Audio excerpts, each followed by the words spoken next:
大家好，欢迎来到一个菜鸟的游戏，我是陈居。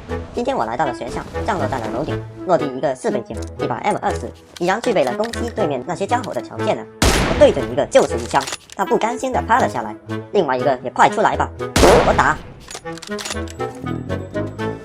我别逃，可恶，都被他们逃掉了。此时有人要上来了，不知道你们觉得怎么样？但我感觉在楼梯旁守株待兔，通常都会有一个不错的效果。等他上来就给他吃点子弹。来了，轻松搞定，嘿嘿嘿。好了，我们再来一次守株待兔。你们看，这一次那里已经有一个盒子了，我们借盒子为诱饵，上来的人多半会舔包，然后再成为我的猎物。嘿嘿嘿嘿。1天后，他往那边去了，嘿，我就不信你不舔包。你好呀，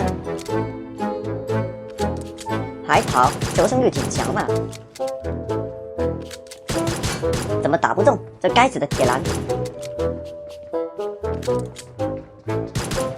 他队友来了，让我送你们两个一起上路。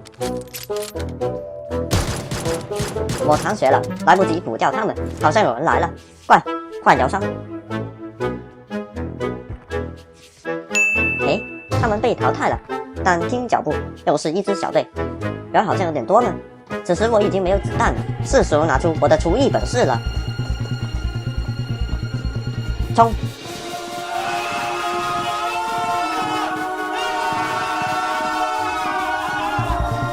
我飞！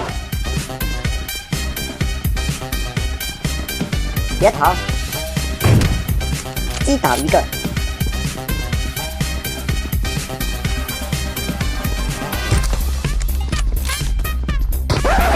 什么手枪？这不公平啊！